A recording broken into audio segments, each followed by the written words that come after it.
यहां पर लाभ कितना है, लाभ दे रखा है 10%, लाभ 10% दे रखा है। तो यदि क्रय मूल्य, यदि मान लीजिए यदि क्रय मूल्य, अगर मान लो यदि क्रय मूल्य 100 रुपये है तो विक्रय मूल्य कितना होना चाहिए बताओ, कितने में बेचेगा जब 10 रुपये का लाभ होगा, 110। यहां तक समझ में आ गया। और यदि विक्रय मूल्य, यदि विक्रय मूल्य 110 रुपये है तो क्रय मूल्य 100 रुपये, क्योंकि जो ज्ञात करना होता है वो कहां आता है, पीछे, ठीक, बाद में लिखते हैं। ठीक है, ये ध्यान रखना है क्योंकि हमें क्रय मूल्य याद करना है, इसलिए क्रय मूल्य बाद में लिखना है। यहां तक समझ में आ गया। अब देखो विक्रय मूल्य, बेची यानी विक्रय मूल्य, विक्रय मूल्य 440 रुपये है तो क्रय मूल्य, अब अपने को क्या करना है, 100 बटे कितने, 110 इंटू कितना, 440, 0 से 0 कट गए, 11 से 44 4 बार कटेंगे, और 100 को अगर 4 से गुना करें तो हमारे सामने आंसर क्या निकल के आता है, 400 रुपए, जो बिल्कुल सही है। इसके बाद में अगला सवाल देखिए, सवाल नंबर 2। एक व्यक्ति ने एक साइकिल 500 रुपए में खरीदी, वह उसे किस मूल्य पर बेचे कि उसे 20% लाभ हो, तो लाभ कितना है, लाभ बराबर 20%, यानी कि हमें विक्रय मूल्य यहां पर ज्ञात करना है, क्रय मूल्य अपने को दे रखा है। मान लीजिए क्रय मूल्य, माना कि क्रय मूल्य 100 रुपये है तो विक्रय मूल्य 110 नहीं आएगा यहाँ, क्योंकि 20% है ना, तो 120 रुपए, ठीक।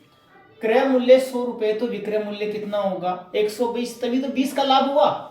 आगे चलो, और यदि क्रय मूल्य जो हमें दिया हुआ है, क्रय मूल्य 500 रुपए है तो विक्रय मूल्य यानी कि 120 बटे कितने, 100 इंटू कितना, 500, यानी कि अपने को 100 से 500 कितनी बार कटा, 5 बार। और अपन इसको अगर गुना करते हैं 120 को 5 से, तो 5 बारे 60 और 0 लग जाएगी, यानी कि विक्रय मूल्य जो आपके सामने निकल के आ रहा है वो विक्रय मूल्य आएगा 600 रुपए आंसर, ठीक है। इसके बाद में अगला सवाल देखिए स्टूडेंट, सवाल नंबर 3 में एक मेज 20 रुपए की हानि पर 180 में बेची गई, इस मेज का क्रय मूल्य क्या था, यानी कि हमें क्या दे रखा है, एक तो विक्रय मूल्य दे रखा है, विक्रय मूल्य कितना है, 180 रुपए, ठीक, 180 रुपए, और यहां हानि अपने को दे रखी है, तो हानि कितनी हो रही है, 20 रुपए की। अब यूं पता करिए कि हानि कब होगी, जब आप उसको आप कम कीमत पर बेचेंगे, ज्यादा में खरीदकर कम में बेचें, यानी कि तब आपको हानि होगी। यानी कि हमारे सामने इस स्थिति में क्रय मूल्य अगर ज्ञात करना है तो आपको विक्रय मूल्य प्लस हानि करना पड़ेगा। तो यहां पर स्टूडेंट जो क्रय मूल्य है ज्ञात करना है उस विक्रय मूल्य और हानि। तो विक्रय मूल्य क्या है आपके पास 80 और हानि कितनी है 20, यानी कि 180 और 20 कितने हुए 200, यानी कि क्रय मूल्य कितना आया 200 रुपए आंसर। ठीक है, तो इस प्रकार से अगला सवाल आपके सामने हमें ज्ञात करना है। इस सवाल में एक पेन 20 रुपए में खरीदा गया, 20% लाभ प्राप्त करने के लिए उसे कितने मूल्य पर बेचा जाना चाहिए। हमें विक्रय मूल्य ज्ञात करना है, यानी कि हमें दिया हुआ है क्रय मूल्य कितना दे रखा है, पेन का क्रय मूल्य 20 रुपए। ठीक, और लाभ कितना, तो लाभ यहां दे रखा है 20%। ठीक, 100 पर 20 रुपए का लाभ। अब अपने को ज्ञात क्या करना है जी, विक्रय मूल्य अपने को ज्ञात करना है। तो क्रय मूल्य 100 रुपए है, तो विक्रय मूल्य कितना होगा 120, क्योंकि 20% लाभ है। और क्रय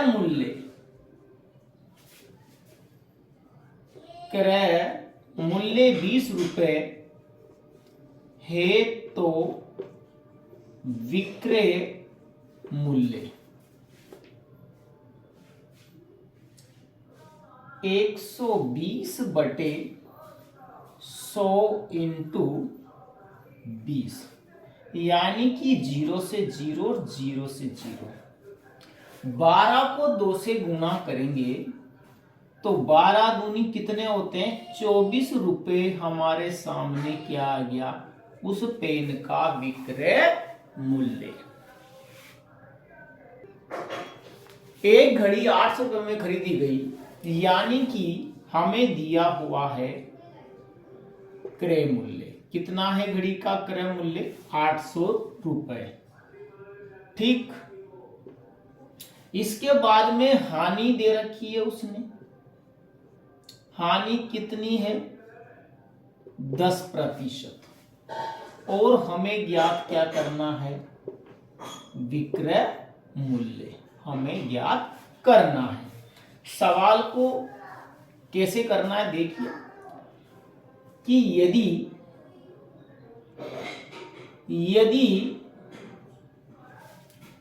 क्रय मूल्य हानि है ना, तो क्रय मूल्य ज्यादा होगा। हानि है तो क्रय मूल्य ज्यादा होगा, विक्रय मूल्य कम होगा, यानी कि क्रय मूल्य 100 रुपए है। 100 रुपए है, तो विक्रय मूल्य कितना होना चाहिए आपके हिसाब से, अगर हानि है तो 90 रुपए। कितने होंगे 90 रुपए। और यदि क्रय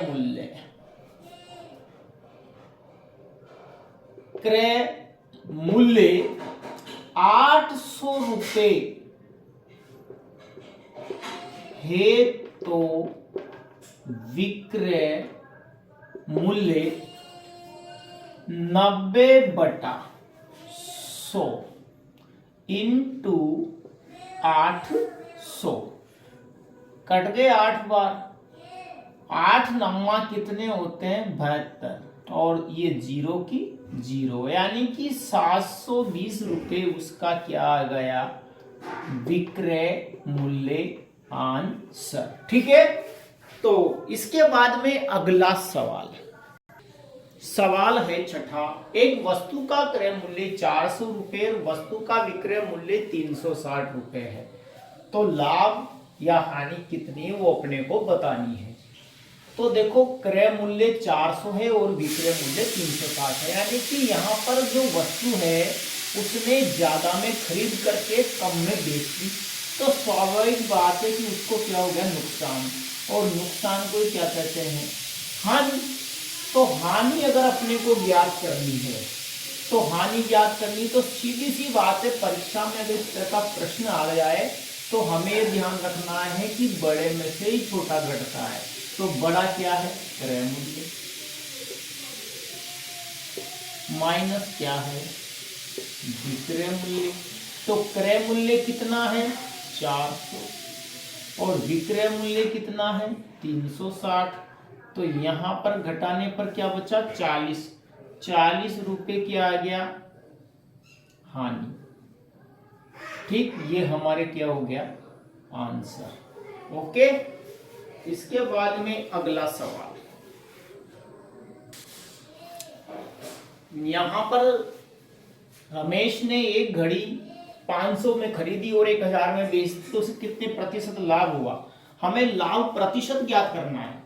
तो लाभ प्रतिशत का जो हमारे सूत्र है, लाभ प्रतिशत का सूत्र क्या है, लाभ बटा क्रय मूल्य इंटू 100, ये सूत्र है। लेकिन हमारे सामने लाभ ही नहीं है, तो लाभ पहले तो अपने को लाभ ज्ञात करना पड़ेगा। तो देखो यहां पर एक घड़ी उसने खरीदी कितने में, 500 में, और 1000 में बेच दी, तो कितने का लाभ हुआ, गुरुजी कितने का लाभ होगा, 500 रुपए का लाभ हो गया। तो हमें लाभ तो यहाँ पर 500 रुपए मिल गया, और इसी सूत्र से अपने को करने की जरूरत नहीं, सवाल को वैसे समझ में आ गया होगा, क्योंकि 500 में खरीदी 1000 में बेची, तो 500 का लाभ हुआ ना, तो लाभ अपने को तो मिल ही गया। तो लाभ मिलने के बाद में इसको जमाना ना, तो लाभ बटा क्रय मूल्य, क्रय मूल्य कितना है, खरीदने का मूल्य कितना है, 500, इंटू क्या करना है, 100 करना है। तो 2 जीरो से 2 जीरो कट गई, और 5 से 5 एक बार कट गया, तो यहाँ पर 0 0 यानी कि 100 बार, यानी कि उसके पास लाभ प्रतिशत कितना आया, 100% उसको क्या हो गया, लाभ, 100% उसको क्या हो गया, लाभ हो गया। तो आप लोगों को समझ में आ गया होगा। इसके बाद में मेरे हिसाब से सब कोई इंपॉर्टेंट मुझे सवाल लग नहीं रहा। मैंने आप लोगों को जिस टाइप के सवाल आने हैं परीक्षा में वो सब मैंने बता दिए हैं, और आप लोगों को इस क्लास के माध्यम से निश्चित रूप से आपको परीक्षा में सफलता मिलेगी, और कई जगह आपको ऐसे प्रश्न देखने को मिलेंगे। ठीक है, बेस्ट ऑफ लक सभी को।